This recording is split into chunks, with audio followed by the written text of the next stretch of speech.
Good evening and welcome to the Commonwealth Club of California. You can find the club online at commonwealthclub.org, on Facebook and Twitter, and on the club's YouTube channel. As indicated, my name is Richard Rubin. I am currently the chair of the Commonwealth Club Board of Governors, and I will be the chair for tonight's program. I am now pleased to introduce our special guest, John Hope Bryant, who is the founder and CEO of Operation Hope. He is the past chairman of President Obama's Advisory Council on Financial Capability and author of the new book, The Memo, 5 Rules for Your Economic Liberation. Make sure you get one if you can before you leave. We're delighted that Mr. Bryant will be discussing this book tonight with the Bank of the West's president and CEO, Nandita Bakshi. John Hope Bryant is an entrepreneur, an author, advisor, and he's one of the nation's most recognized empowerment leaders. He is the founder and chairman and CEO of Operation Hope, that the Bryant Group companies, and the Promise Homes Company. That is the largest for-profit, minority-controlled owners of institutional quality, single-family residential rental homes in the U.S. That's a mouthful. Mr. Bryant is also co-founder of Global Dignity, which is affiliated with the Forum of Young Global Leaders and the World Economic Forum. The last 5 U.S. presidents have recognized Mr. Bryant's work, and he has served as an advisor to the last 3 sitting U.S. presidents from both political parties. He's responsible for financial literacy, becoming the policy of the U.S. federal government. Mr. Bryant is also one of the top-selling African-American business authors in America. In his new book, The Memo, Mr. Bryant argues that true power in this world comes from economic independence, but too many people don't have enough money left at the end of the month. His message is simple. The supermajority of people who live in poverty, whom Bryant calls the invisible class, as well as millions in the struggling middle class, haven't gotten the memo until now. We're very pleased that today Mr. Bryant will be in conversation with someone he knows well, and that is Nandita Bakshi of the Bank of the West. Mrs. Bakshi, a 30-year veteran of the banking industry, was named one of the top 5 most powerful women in banking in 2017 by American Banker, and was recognized as one of the most influential women in Bay Area business in 2017 by the San Francisco Business Times. She is also one of the just 3 CEOs honored with the inaugural Inspire Award for women who are leading their companies with creativity, integrity, and strategic vision. Mrs. Bakshi is a member of the FDIC Advisory Committee on Economic Inclusion, the Board of Trustees of World Affairs, and the Supervisory Board of the Clearinghouse. Since joining the Bank of the West in 2016, Mrs. Bakshi has led a major rebranding. She has sharpened the bank's focus on the customer experience and has deepened the culture of innovation. Today, you're going to hear a discussion about achieving financial literacy and approaching wealth with a completely new attitude, and about how the path to liberation is hiding in plain sight.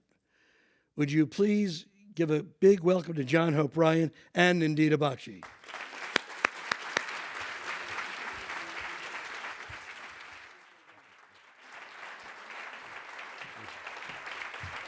Thank you, Chairman Rubin. Thank you, sir. Thank you.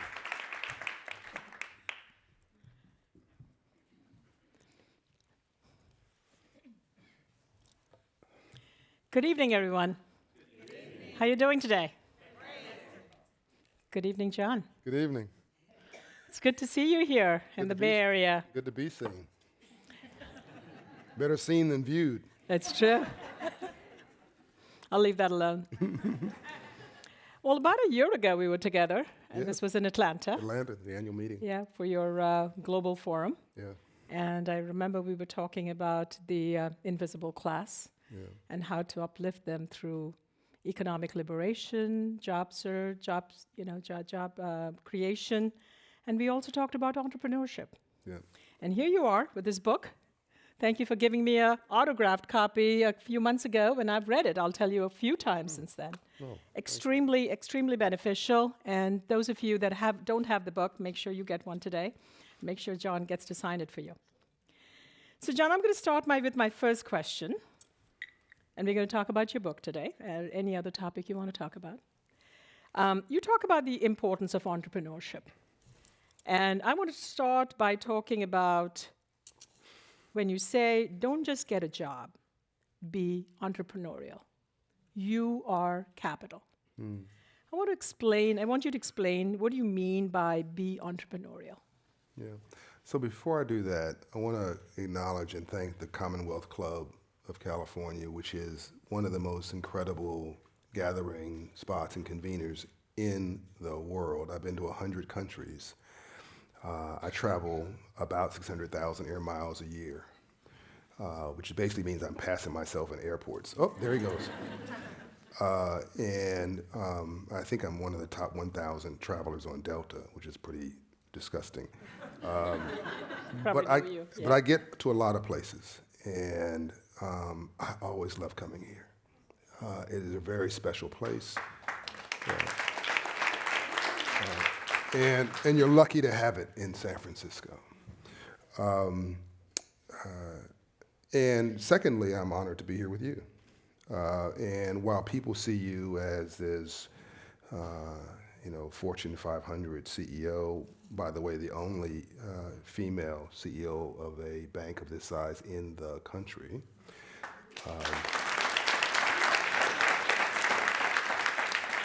what they don't know is that her family came from Calcutta, and her father, I just learned, always told her, you can be a CEO. You're going to be a CEO. So powerful. My mother told me she loved me. Going to your question, my mother told me, Juanita Smith, told me she loved me every day of my life, which was interesting because her mother didn't tell her that she loved her every day of her life, so she figured rainbows after storms. You cannot have a rainbow without a storm first, so make a negative into a positive. So my mother poured into me confidence, self-esteem. And she told me she loved me every day of my life, and I believed it. And so the first quote of Operation Hope was, when we founded it, was that there's a difference between being broke and being poor.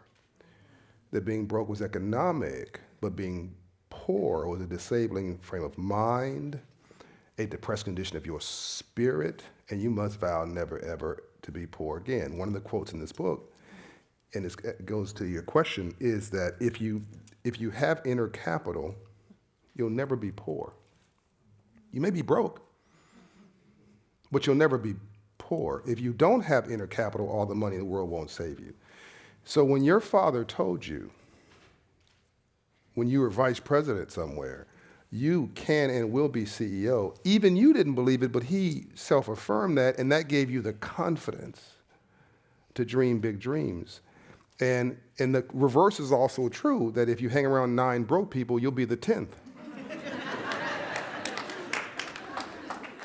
So be careful what you say. Be careful how you live your life. It may be the only Bible anybody else reads.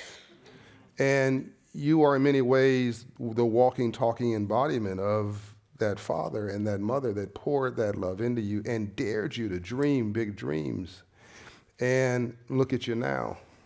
I'm so proud of you. Thank you, John. Thank you. I think my husband had a little bit to do with it, too. He stayed away from my success. Well,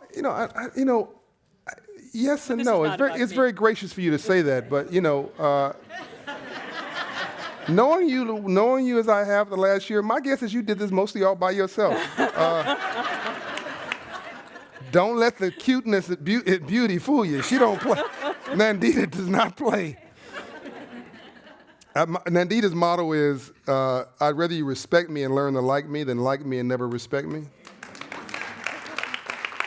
And the Bank of the West, she won't say this, so I'm going to say it, has helped Operation Hope to innovate a model, which you'll hear about as part of the book, that is now the national model in the country, respected by regulators and universally respected by bankers for uplifting people.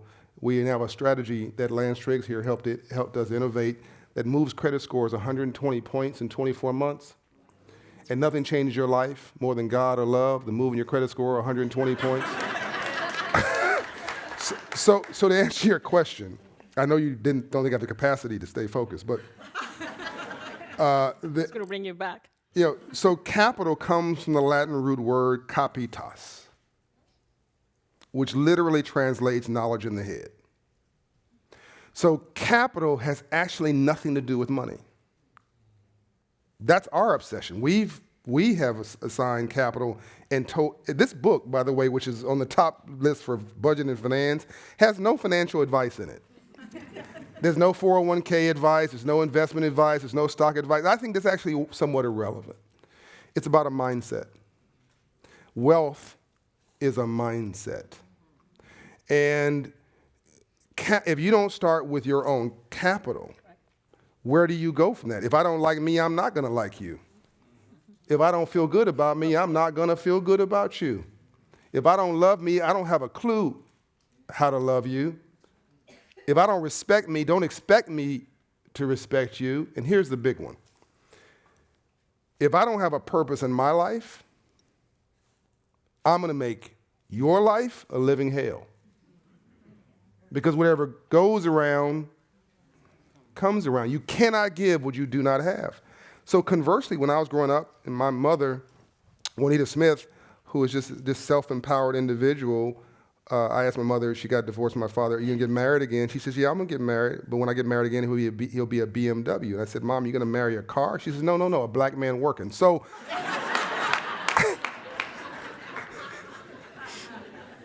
my mother has no self-esteem problem. And so when she told me she loved me every day of my life, I saw my dad as that small business owner. I had a sense of yes, I am and yes, I can. When I was 9 years old, a banker came in my classroom and taught financial literacy at the beginning of the Community Reinvestment Act. He was a Caucasian banker, red tie, white shirt, blue suit, 6'2". I remember as it was yesterday in Nandita. Compton, California now. So the only person I saw who was white with a suit on in Compton was a detective, and it was a bad suit. So I asked this guy, the second session of this financial literacy class, home economics, what do you do for a living, and how'd you get rich legally? I was dead serious. Nobody like in Cancun, in India, nobody wore suits. Nobody had a business card. Nobody was on a salary. No one was a professional. How do you role model what you do not see? He said, young man, I'm a banker and I finance entrepreneurs. I had never heard those two words before. I said, I don't know what an entrepreneur is, but if you're financing them, I'm going to be one. And I went home and cracked open the book. It's a French word, your parent company, entrepreneur. I looked and found out what an entrepreneur was. French word I can pronounce correctly. Well, I can say je t'aime. Yeah, I can see merci beaucoup. It's a whole other conversation, but I can say I love you. That's about it. Je m'appelle Jean et vous, je t'aime. But it was entrepreneur was this French word, and then I said, what an entrepreneur for what purpose? To become successful, I found another word, philanthropist. And that was, the endorphin sparked on the right side of my brain, and I was enmeshed in this new vision, and I opened the neighborhood candy house in my neighborhood when I was 10 the next year, and my mother loaned me $40. She wouldn't give me the money. She said, life is tough, pay it back. And I lost half the inventory because I was interested in eating it, not selling it.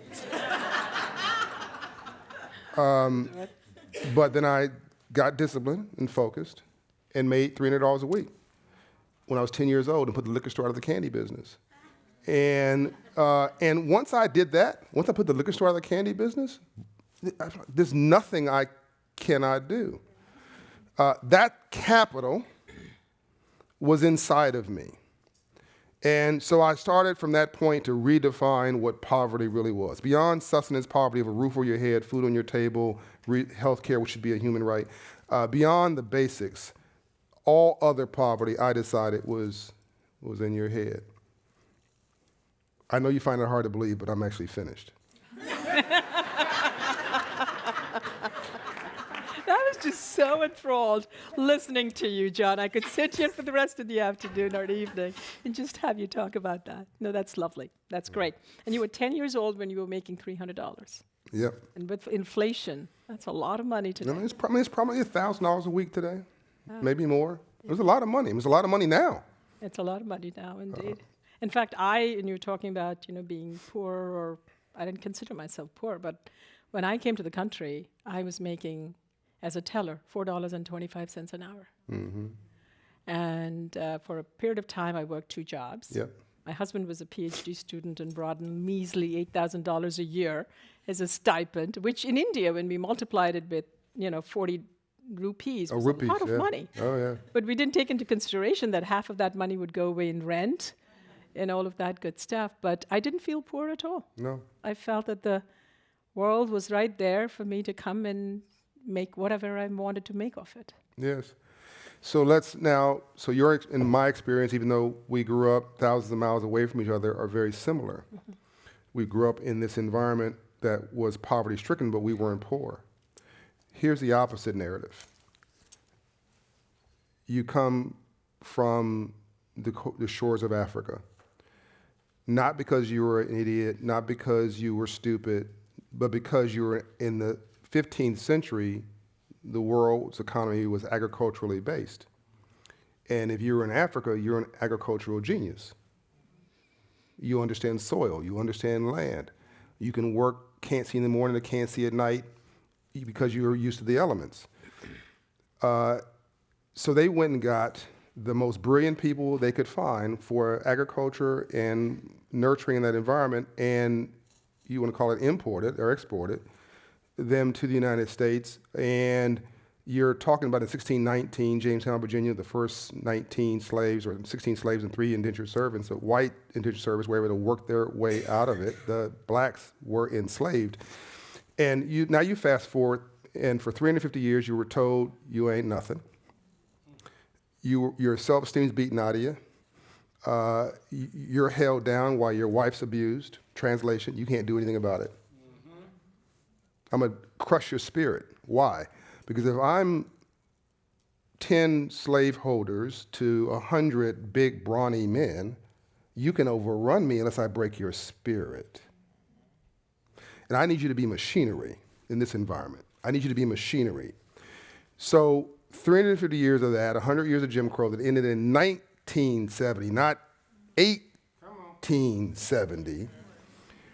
I think I have this is the only thing that I don't have a fact to base it on, but my sense is, growing up in black America, is that 80% of black Americans, clinically undiagnosed depressed.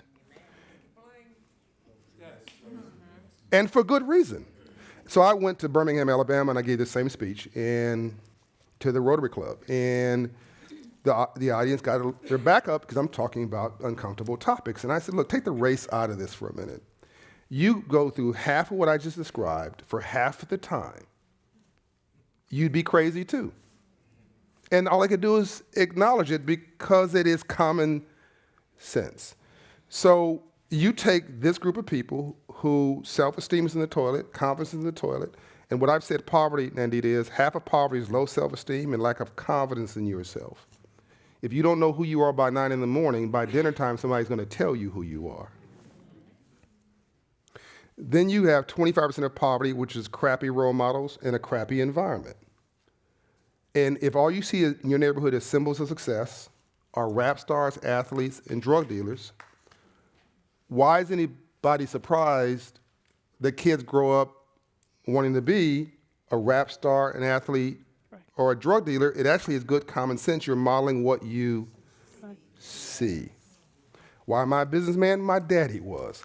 I saw a banker with a business suit on. I'm modeling what I see. Why do I love myself? My mother told me to. Why are you the CEO? Your daddy said, you will be a CEO. I'm going to come back from the dead and haunt you if you don't become a CEO. And he would. And your daddy's still with you. Yeah. And so the second part of poverty, environment. Mm-hmm. Environment is basically, as I said earlier, if you hang around 9 broke people, you'll be the 10th. And then the last part of poverty is hope and opportunity.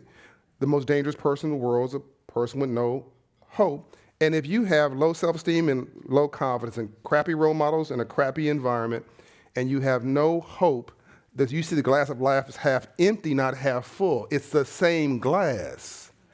It depends how you see it. So now, what's gentrification? Gentrification is I'm depressed, distressed. Never got the memo on money. I've been by this horrible house for 10 years. I think it's normal. Somebody else comes in and says, "Ooh, look at that shack. It's 10 minutes from my job. Let me rehab it, buy it, rehab it, and rent it. Buy it, rehab it, and sell it because it's cheap and it's centrally located." You know, by the way, only in America were we stupid enough because we didn't like black people or whatever to move ourselves out of central cities, 2 hours out of the city to the suburbs. And now people are like, shoot, I'm tired of driving 2 hours to get to work. Maybe black folks ain't so bad. And I want to be multicultural now. Maybe barbecue is pretty lunch for me. So gentrification is just capitalism. That's all it is. It's common sense. An inner city in France is called Paris. An inner city in London, in the UK, is called London. This is not rocket science. Every inner city in America is going to be reclaimed because it's centrally located real estate. So we've been having an irrational conversation for a long time. And what this book is a common sense, mind you, disruptive approach that's non-racial, is non-political, is non-partisan, it is positive, is aspirational, and it is fact-based. And it is something that everybody ultimately can relate to. But Nadita, the point I want to make was that there's reasons why people don't succeed. So here's an Andrew Young quote. He was Dr. King's right arm in the civil rights movement. To live in a system of free enterprise and not to understand the rules of free enterprise must be the very definition of slavery. Think about that for a minute. So we think about whether you're white, rural America, poverty, or urban, black and brown America, poverty. Here's what you see. A check casher next to a payday loan lender, next to a rent-to-own store, next to a title lender, next to a liquor store, and then a church down the street trying to make all of it a little better.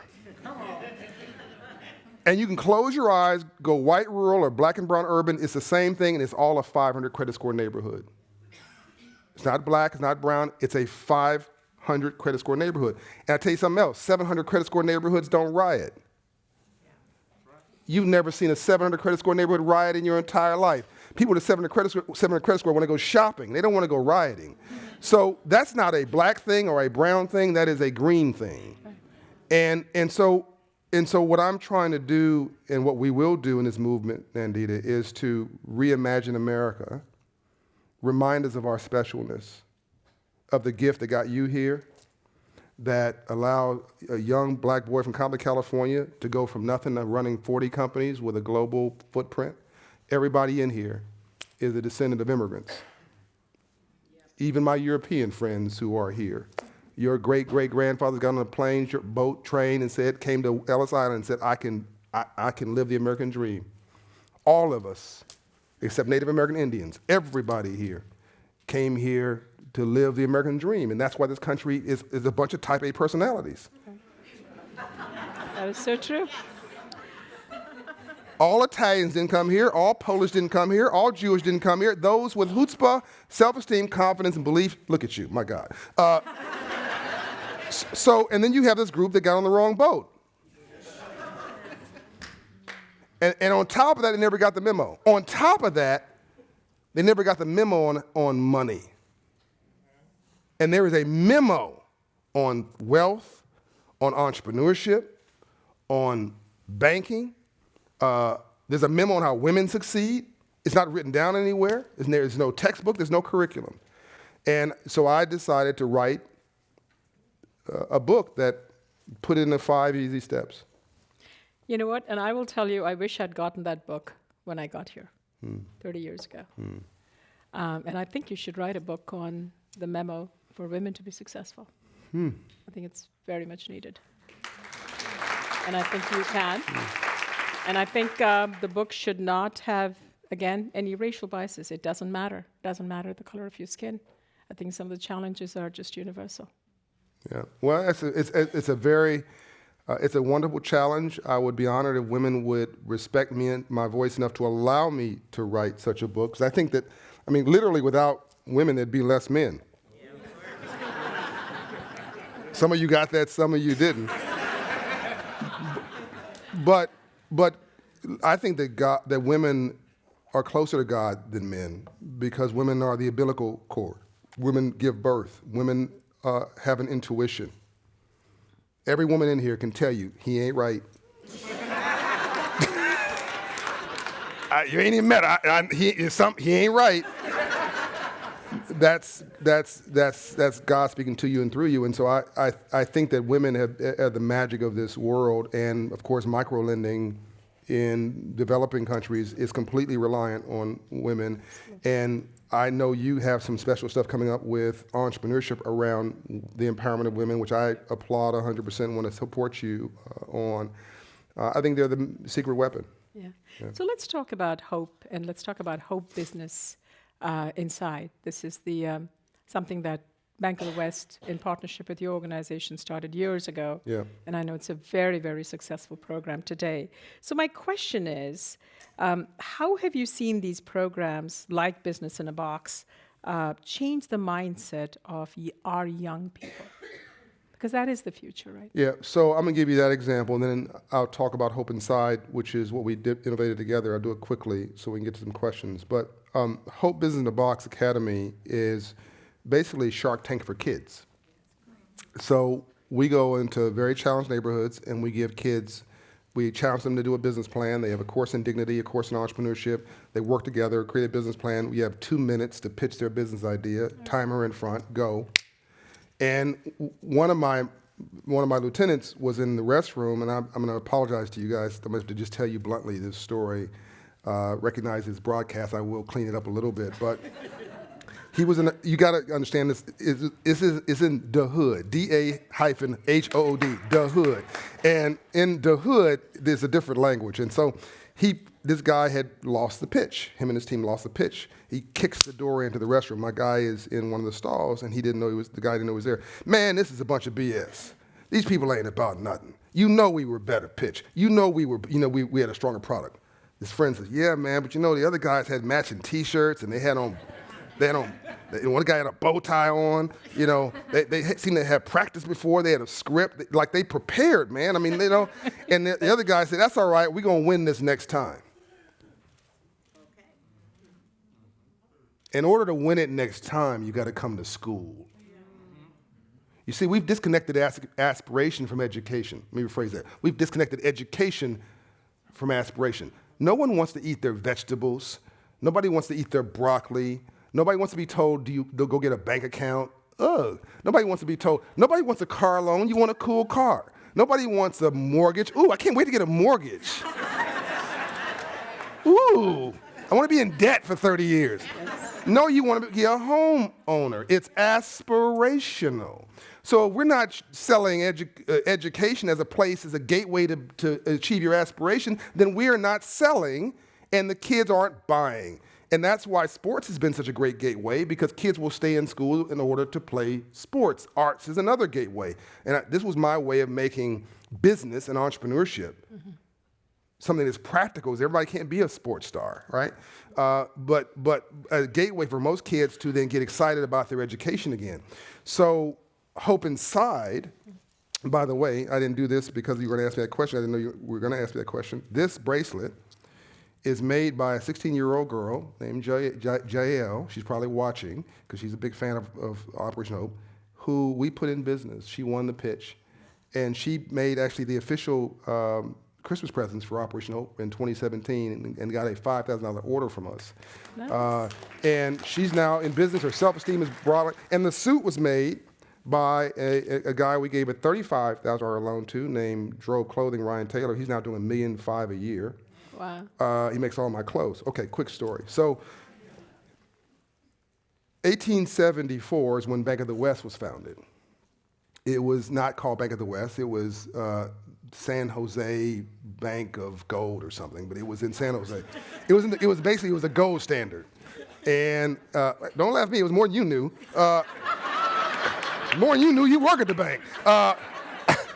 But in 1874, this bank was somebody's dream. It was some small business owner's dream. Every big thing was once a small thing. Walmart was once Sam Walton with a pickup truck and a storefront and a high school education. UPS was Jim Casey with $100 and a bicycle. We forget our own storyline. Everybody wants to be an American but Americans. Anyway,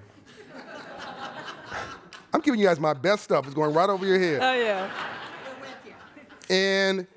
And so in 1874, the magic happened here. And of course, in 1970, Paris got involved, and you were a $350 million asset bank then. Now you're 10,000 employees, and people think you're an institution, but it started small. Well, in 1865, after the Civil War, 9 years before your founding, Abraham Lincoln did something pretty magical. January, do this real quick, January 1865, he had a general go to Savannah, Georgia, and allocate 400,000 acres to former slaves who said, we don't want a handout, we don't want welfare, we want land. We want to do for ourselves. Now see, that wasn't a black answer, it wasn't a Latino answer, it wasn't a white answer, it wasn't an Asian answer, it was just an answer. And they said, fine, here's this land, and it was down the coast on the east from North Carolina, 30 miles from the beach, all the way to what we call Miami, was set aside for former slaves. Now, today we love that land, Nandita. But in 1865, in the agricultural arena, it was a horrible place to plant. You put your seeds down on the beach and wake up tomorrow, your crop's in Jamaica. But we didn't complain about it, we didn't whine about it, we got busy. No Snapchat, no Facebook, no Twitter, no Instagram, no cell phone. Probably why. We hustled so hard, the next month, the general said, my God, they're so industrious, give them a mule. 40 acres. So that was January, February. March 3rd, 1865, Abraham Lincoln signed legislation for the Freedmen's Bank, a bank chartered to teach freed slaves about money. The same day, he put In God We Trust on U.S. currency so that slavery and government-endorsed capitalism never would meet again. And he was killed the next month, April 1865. That was 3 of the most incredible months of public policy in our history, but no one knows it because he was assassinated. That bank was across the street from the White House.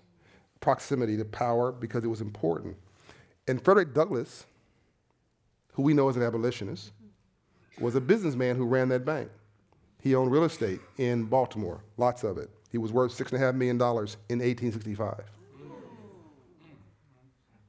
Nice chunk of change. He put up $10,000 to keep the bank going in 1865, which is $20 million today. The bank fails, and it was said the failure of this bank did more to set free slaves in America back than 10 more years of slavery. And then you pop your fingers from 1874, that bank failed. 1874, your bank was founded, all the way to 1968, when not an economist, not a businessman, but a preacher named Dr. Martin Luther King Jr. launched the Poor People's Campaign in Memphis, Tennessee. And it was about taking poor whites. There's more poor whites in America then and today than anybody else. Poor whites, poor African Americans, Asians, Indians, others. And he said this, you cannot legislate goodness, you cannot pass a law to force someone to respect you. The only way to social justice in a capitalist country is economics and ownership. That's a quote you don't know about Dr. King, but he was killed April 68 before his first march. So it's not like, here's my point, Nandita. It's not like black folks and brown folks got the memo on money and screwed it up. Okay. Just never got the memo. Every time somebody tried, they were assassinated. And I decided to finish what Lincoln started and to finish what Dr. King dreamed of.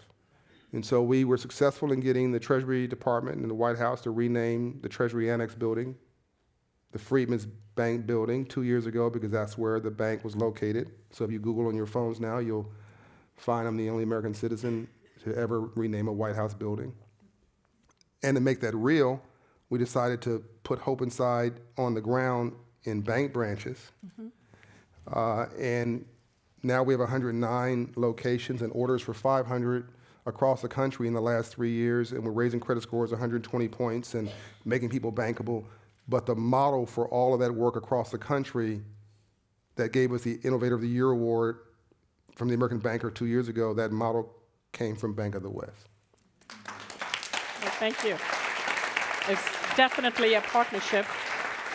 And earlier this evening, as I was talking to Yolanda from our bank branch sitting there and Yolanda from Operation Hope sitting there, they were telling me that how they're teaming up together to sign up for mega numbers of loans for the low-income household community. Fantastic. You know, and this is exactly what we need to make sure. You talk about invisible class, you talk about how do we uplift them. It is the credit score. It is making sure that credit is available to them and they can do all the right things. So appreciate that. You mentioned also about the women's entrepreneurship, and we absolutely had a workshop in December where we invited several female entrepreneurs to come in and help us think about how can we as a bank help with that. So what do you feel that other organizations can do to help with this cause, help diverse and women? You talked also about microfinance and how important that is to women. What should other organizations do? You know, I appreciate the question. I know you had to ask it in that way. I think if we were having a private conversation, you would not have asked that question because you know the answer is so obvious. It frustrates me that we have to sneak up on this question, that we have to as if America's doing so-called poor people a favor. 70% of this economy is consumer spending. 70%. Rent payments, Starbucks, buying Folgers, going to the grocery store, putting gas in your car, paying your phone bill, nothing fancy. 70% of this economy is people living from paycheck to paycheck with too much month at the end of their money. That's what's driving the largest economy on the planet. But we give them no respect, no regard. We treat them as if they're some afterthought. And 70% of Americans are living from paycheck to paycheck. And 64% of all Americans don't have $500 for an emergency, but yet somehow, in spite of that, they're still driving the largest economy on the planet and raising their children and getting no credit for it. And every big business, as I said earlier, was a small one. Every success story can reach back within 2 generations to some really humble beginnings. And the largest economy in the world happens to have every race of people within its borders. The 2 largest economies in the U.S. are California and New York. The 2 most diverse places in the U.S. are California and New York. That's not an accident. You want to find an economy stuck on stupid? Find one with no diversity. Mississippi rejects diversity. It's the poorest state in America. They say we don't want the government, but a third of every dollar going into Mississippi is a federal dollar. See, I know facts. I don't get hung up on emotions. It's facts. The fact is that women are domestic engineers. They're running households. They're making decisions. Absolutely. They are providing the stability. They're already entrepreneurs. They're hustlers. Hustlers for life, hustlers for humanity, hustlers for dignity. Hustlers meaning they're working hard. And many entrepreneurs chose that path because they couldn't get the job in the tower. They didn't know. I mean, there's only one reason to go to Harvard. Harvard's a wonderful place. I have a certificate from Harvard and love it. I'm not dissing Harvard. I think it's a great place. But there's really only one reason to pay 5 times more to go to Harvard than your state university. And it's not because you're going to be 5 times smarter. Because the class of 2018 is going to hook each other up for the next 40 years. That's it. It's a network. That's it. Don't complicate it. It's a club. And if you don't believe that's true, here's what I know. You have idiots and fools running countries and companies and brilliant people who are homeless precisely because it's not about how smart you are. Sorry, it's not just about how smart you are. So entrepreneurs literally created everything. The internet was evolved by the government, but made real by entrepreneurs. Steve Jobs changed everything. It could be argued it would be more important to have a black Bill Gates than a black president, and I like Barack Obama. I think he's a fabulous guy. It has nothing to do with it. You need job creators, and you need people who are going to change the world, and that is an entrepreneur. And so when we say what should companies be doing, it to me sounds a little paternalistic, or this is what companies should be doing for their enlightened self-interest. This is the future. And demographics in our trend line of where this country is going is our destiny. So I think that we have, for my business plan, when I go to bank CEOs, I don't say, help me help poor people. I say, let me help you achieve your strategic objectives.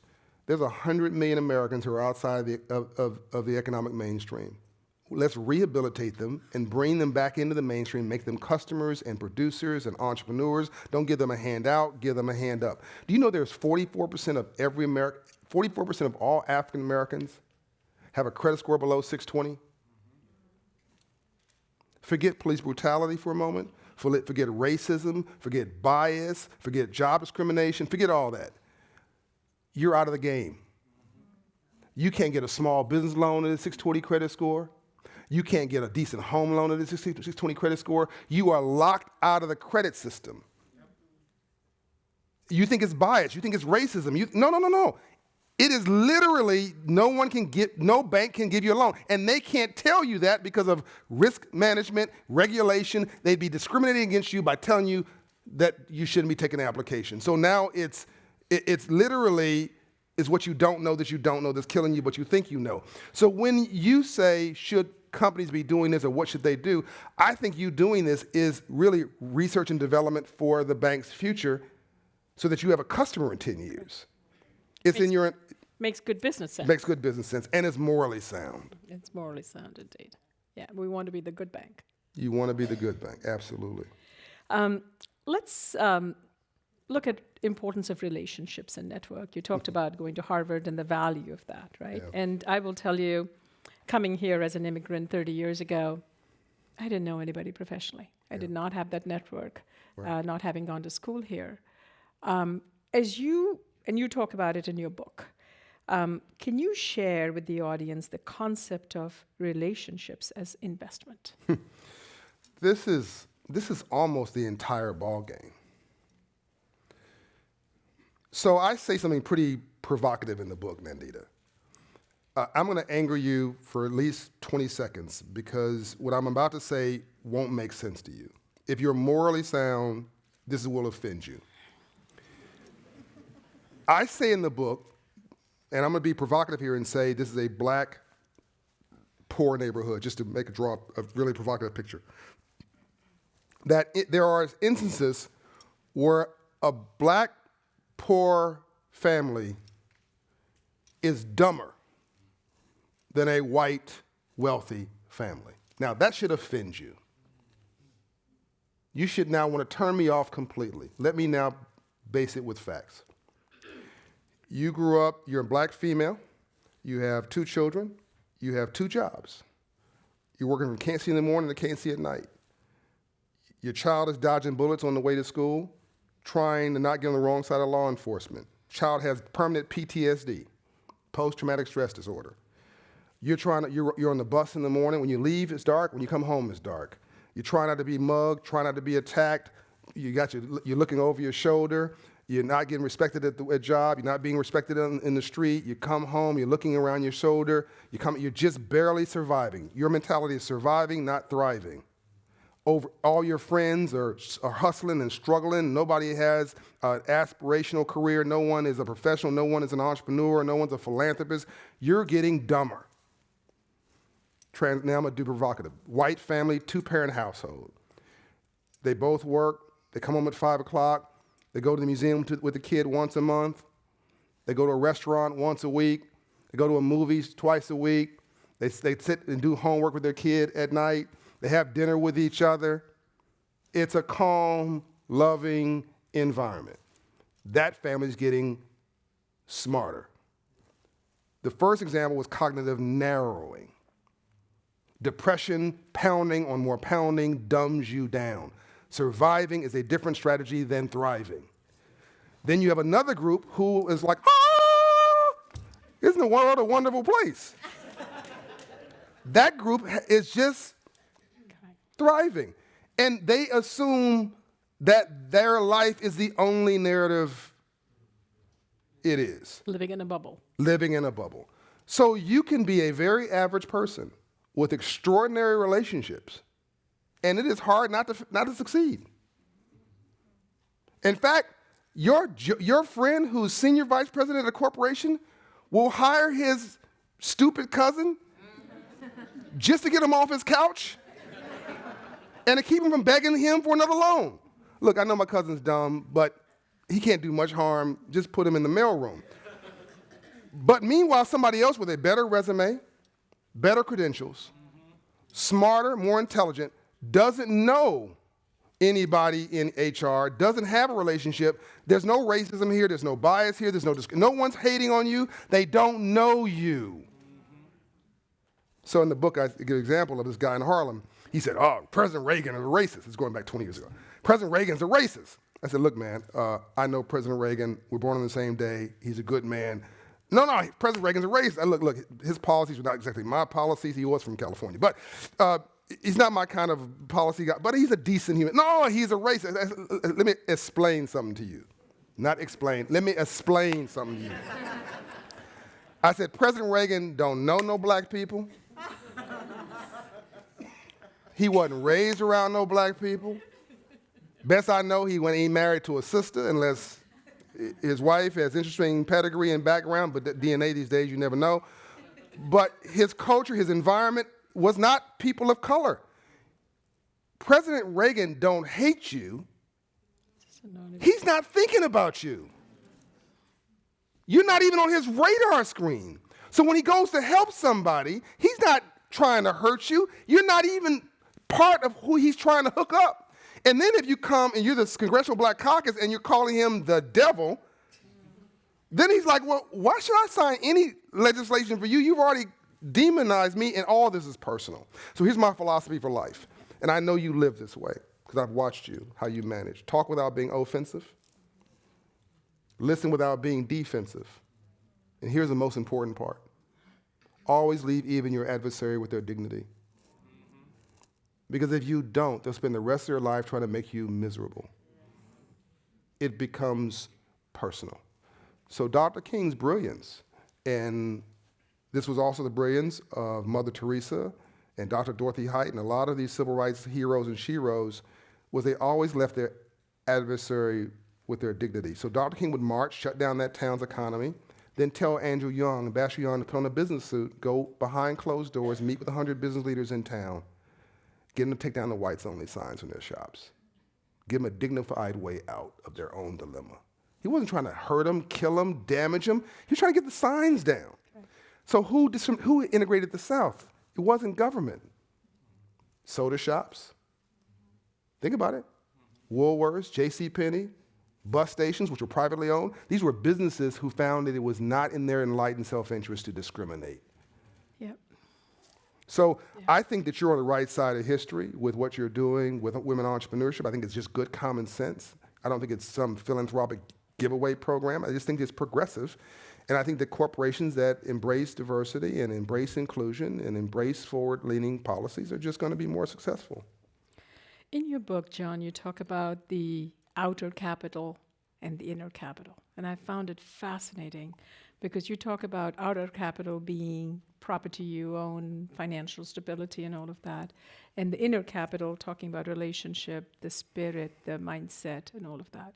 Can you expand that on that a little bit? This is so devastating to me because I think this is, you never even get to relationship capital because you're angry. Now, you may have a right to be angry. You may have every reason to be angry, but anger doesn't sell.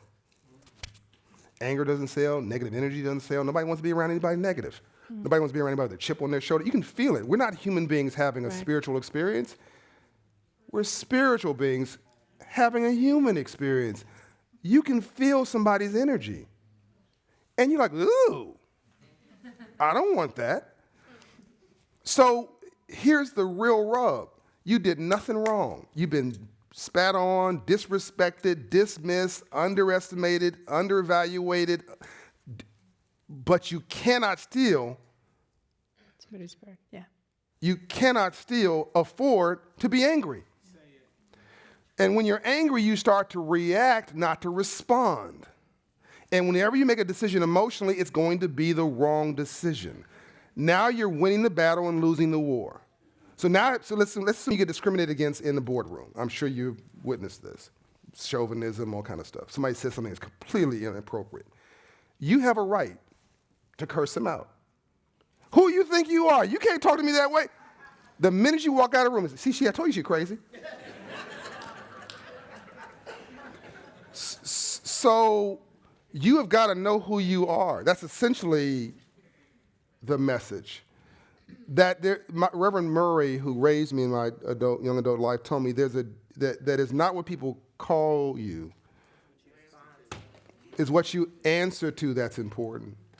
And never answer out of your name. And then I added, to argue with a fool proves there are two. So what's my number one asset? I'm reasonably comfortable in my own skin. No one's comfortable in their own skin. If anybody tells you they are, they're lying. We're all afraid. We're all fearful. We all have insecurities. I screwed up this morning. All right? So, by the way, you want to set yourself free? Admit that you're imperfect. Because a saint is a sinner that got up. Everybody knows you're not perfect. Who you lying to? I mean, who you think you're fooling? You're only fooling another fool. Anybody who knows real people knows you're not perfect. You might as well just present your authentic self. And here's the real thing. Nobody buys, you know this when you're buying banks and companies, nobody's buying walls, bricks, buildings, structure. You're buying management teams. So you're looking at somebody in the eye, even though there's a contract, and you're saying, can I trust this? Exactly. Is that right? Am I comfortable, right? And that's a cultural thing. And I think culture is everywhere. So what kind of culture are you building in your family? What kind of culture are you building in your home? What kind of culture are you building in your business? And you can't afford to be black for a living, Latino for a living, white for a living, racist for a living, negative. I cannot guarantee you if you read this book that you're going to be successful. But what I will guarantee you, if you go negative, you're going to fail. I absolutely guarantee you that if you go negative, you'll fail.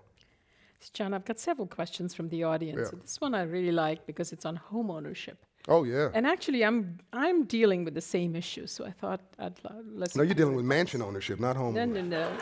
Oh, no. She might even be dealing with block ownership. You think?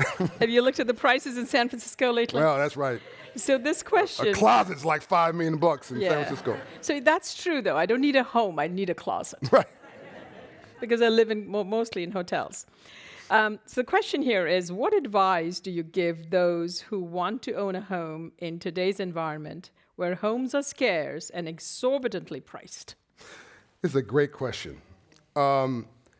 If I had a job in San Francisco, and I had limited means, but I was making some money, I would, for a short period of time, I'd rent close enough to get to my job. I'd save $20,000, $30,000 over time, little by little. And by the way, you can do this with as little as $5,000 or $10,000, so I don't want anybody to create no attitude. I can't save $20,000. Well, I'd go buy the crappiest piece of property in some low wealth neighborhood that you can get to in a train or plane or driving to within an hour, hour and a half of where you are. I'd find the crappiest. In Atlanta, you can buy a shack for $15,000. In Atlanta, Georgia, and put down $1,500, which you could put on your credit card if you didn't have the cash. In Detroit, they're giving you the properties and paying you to take it. You can buy a piece of property in Detroit for $1,000, and they're going to give you a side lot when you buy it. And for somebody, well, Detroit, slow down. Canada's across the street. It's coming back. The only question is, who's it coming back for? So I think we need to reimagine how we think about this. If you want to make sure that you've got a hedge fund against poverty, get 3 low wealth properties. Buy it, rehab it, and rent it. Buy it, rehab it, and live in it. Buy it, rehab it, and sell it. I prefer you buy it, rehab it, and rent it. And the rental rate will pay your mortgage, will pay your property taxes, and in time will produce an income. You buy 3 of those, and now you have positive income, and you have a nest egg for the future, and they're not growing any more land. It's just the value is going to go up. And real estate home ownership is the only investment that the government pays you to do it. You know, it always angers me, Nandita, when I'm watching CNBC or whatever, and the commentator's like, I suggest struggling families don't buy a home. It's a crock of crap. And the dude saying that owns a home. The guy saying don't buy a home owns a home. Because for the majority of that 30 years, you're paying mortgage interest. Mortgage interest is tax deductible against your income, which means you're going to get that money back. The government is incentivizing you to be a homeowner, whereas if you're renting and you're paying $2,000 a month, you're opening a window and throwing $25,000 a year out and getting nothing for it. And by the way, I'm the largest minority-controlled owner of single-family real estate in the country, so I love for you to rent. So I'm just, as somebody who is in the business side of my life, the Home Promise Homes Company, if you want to rent, I'll rent to you. I'm telling you, I want you to rent for just the minimal amount of time that you can to transition your life. We even have a program that if you get your credit score up to 700, we'll reduce your rent by 10% permanently to reward you for your own empowerment. You don't have to be a crook or a jerk to make money in America. You can be honest and have integrity and treat people decently and still succeed wildly. And so I think home ownership for the majority of people is a great investment. Mainstream in America own about 70% of them own a home. Black America, about 40% own a home. That number hasn't changed in 50 years. So that's the easiest way to build equity, to send your kid to college, to start a business, to get security for your family. I like that answer because we can give the mortgages and home equity loans too. Amen. And then donate more money to Operation Hope after you make more money. There you go. It'll come back. So, John, this is a question again also from the audience. It says, John, what is the biggest obstacle to change today? Ourselves. The only problem with the new idea is the death of the old one. What are we most afraid of? I wrote a book called Love Leadership, and a philosopher, Pekka Himanen, said, it's a great book, John. I really like the book. And I wrote it in 2009. It said there's 2 things in the world. There's love and there's fear. And what you don't love, you fear. And the reason our world is so screwed up is that most of our leaders lead by fear. And he said, that's great, sounds really great, but you miss one thing. What are we most afraid of? And I thought about that. Fear, death, nope. We're afraid of ourselves. We're afraid of ourselves. One of the most dangerous person in the world, Nandita, is somebody with power, confidence, low self-esteem, and insecurity.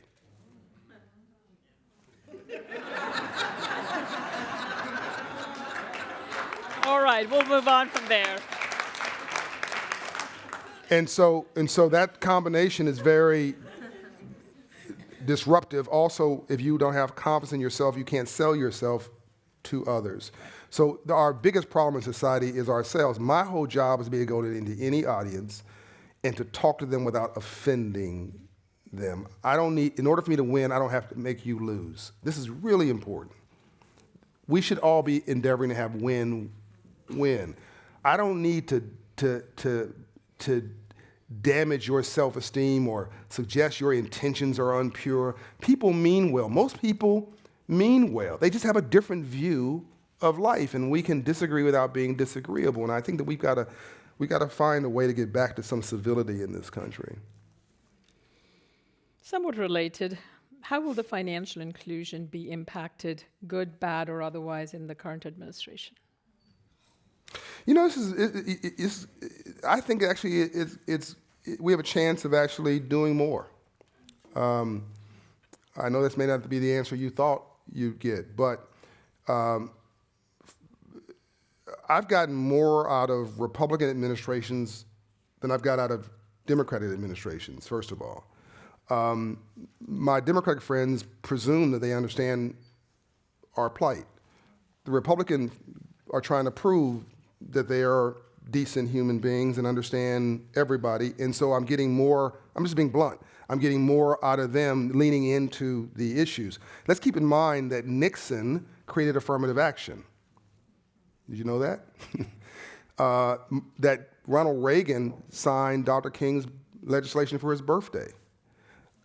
George W. Bush did more for Africa than any president before or since. So if you're going to give somebody hell for screwing up, give them heaven when they succeed. We need to be fair and reasonable when people succeed. I'm nonpartisan, but I've served both Republican and Democratic presidents. And it was President Johnson, for whom he had very interesting things to say about women, Jews, and blacks, President Johnson, who signed 4 pieces of civil rights legislation. Not the charismatic John F. Kennedy. It was Johnson, who nobody suspected as being a moral leader. So I think we've got to find friends everywhere. I think that because this administration, or the Republicans in general, seem to favor growth and free enterprise, I think there's a chance, by the way, to reform Community Reinvestment Act in this environment, to be about business development, to be about creating new minority entrepreneurs and small business owners. Let's look at 100 million people as a future marketplace and future GDP producers, not as charity or a handout. So with every negative, there's the potential for a positive, and we just have to see it that way. Did I thread that needle? Did I do that? I like that. Any final thoughts to the audience, John, about your book, about the way of life, about the future? You only have 3 minutes. I think we're... Drop the mic. First of all, isn't she fabulous? Yes.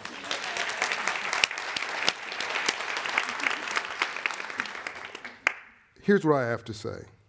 Other than I love you all very much.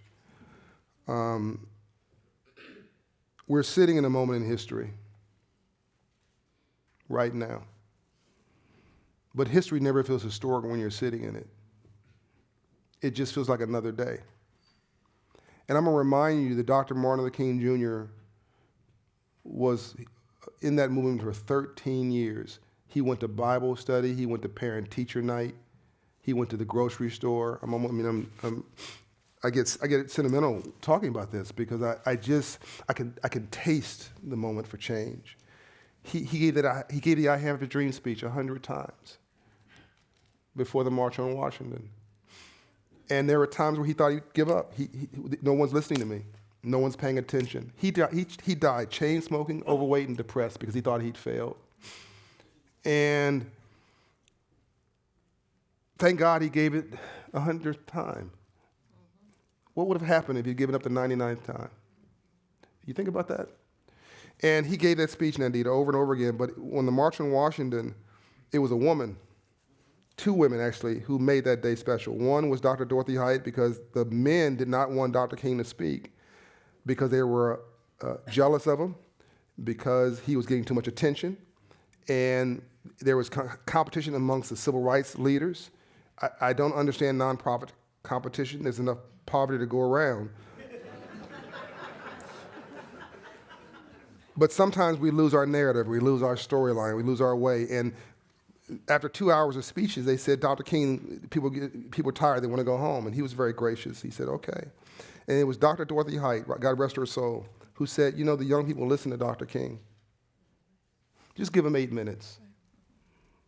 What could he possibly do in 8 minutes? If you want to make God laugh, tell him your plan. Coincidence is God's way of staying anonymous. Literally, nobody remembered anything else except that speech. He didn't have to scream. He didn't have to holler. He didn't have to dignify anybody. He just stayed focused on the good. And Dr. King always believed, to your early point about the administration and the process, the environment, he believed the world needed an antagonist and a protagonist. He was going to let Bull Connor be the antagonist, be negative. He was going to be the protagonist and be positive. And he knew that this world was made good and we learned bad. He knew that darkness was only defined by light. He knew that badness was only there because goodness gave it definition, and that even Lucifer was a fallen angel. God gave the devil permission to exist. So he knew that he had the wind at his back. He just had to rise up, keep stepping over mess and not in it. And at the end of the day, when he was giving that speech, it was it Marion Williamson? What was Marion Williamson? What was it? Was it Mahalia Jackson, who leaned over and said, tell him about the dream, Martin. No. And indeed, he left the script. And that's when he gave that soaring rhetoric. That part is what everybody remembers, but it wasn't planned. And I think that's where the magic is. There was never anybody's plan 100 years ago that this bank would be run by a woman. But isn't it a beautiful thing? Thank you. Thank you. Thank you, John. Thank you for gracing us. Thank you for sharing so many insights with us. And I have thoroughly enjoyed the conversation. And ladies and gentlemen, let's give him a big round of applause. Thank you.